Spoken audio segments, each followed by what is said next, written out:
Imagine carrying your life savings through an airport.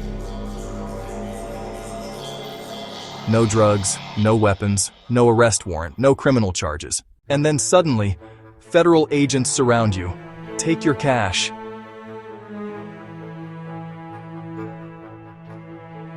and force you to fight the government for years just to get it back. This is the true story of Tyrone McKinley, a father from Cincinnati, Ohio, trying to build a better life for his family. He was carrying approximately $8,500, legitimate family money and savings. He was preparing to board a flight, completely unaware of what was about to happen. It started with casual questioning, but the tone quickly changed. A growing suspicion, a more aggressive interrogation, the weight of federal pressure. Throughout the encounter, a crucial fact remained. No drugs were found, no criminal charges were ever filed, and no arrest occurred. To understand what went wrong, you have to understand the psychology of how innocent people panic when confronted by authority. Nervous explanations, over-talking, confusion. Under the immense emotional pressure, his natural reactions were being documented. His statements, born from stress, started to sound inconsistent, and every word became another piece of their probable cause narrative. This is the moment innocent people realize the terrifying truth. Your constitutional rights matter most during these stressful moments. Agent, you mind if we look in your bags? Narrator, VO. When agents asked to search his bags, Tyrone, like most people, agreed. He believed he had nothing to hide. This was a critical mistake. Outsenator, wundi that breathed unban. Tyrone, recreation. Officer, I do not consent to searches. Narrator, VO. The Fourth Amendment protects you from unreasonable searches. By giving consent, you waive that right, making it almost impossible for a lawyer to challenge the search later. Narrator, VO. Refusing consent forces them to a higher legal standard, getting a warrant. Narrator, VO. Tyrone's instinct was to explain everything, believing the truth would set him free. But every word was a potential weapon to be used against him. Agent, where did you get all this cash? Narrator, VO. Carrying cash is not illegal. You have no obligation to explain its origin. The correct response is to invoke your right to remain silent. Narrator, VO.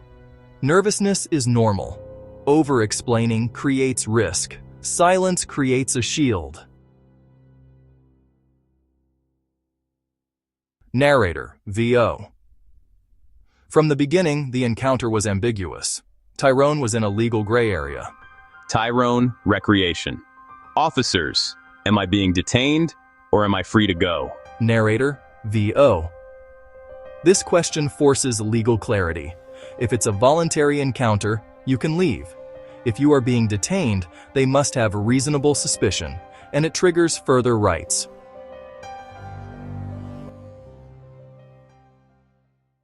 To understand how this is legal, you have to enter the bizarre world of civil forfeiture, where your property becomes the defendant. In criminal court, the government must prove you are guilty.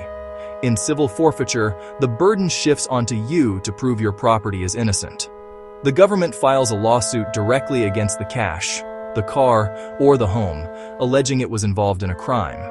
And in many states, the law enforcement agency that seizes the property gets to keep the proceeds, creating a dangerous profit incentive. This is known as policing for profit. The result is a complicated, frustrating system that feels stacked against the average citizen from the very beginning. After your property is taken, the fight is not over. A clock starts ticking.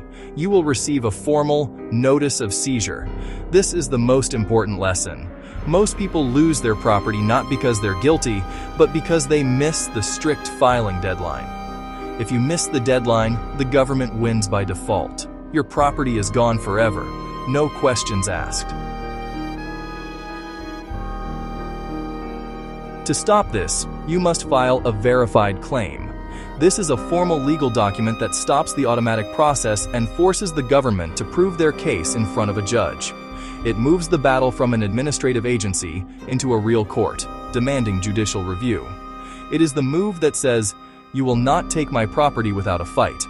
It is the move that gives you a chance to win. Most Americans believe constitutional rights automatically protect innocent people. But civil forfeiture reveals something far more complicated. Sometimes, the fight for your property begins long before the government proves anything against you.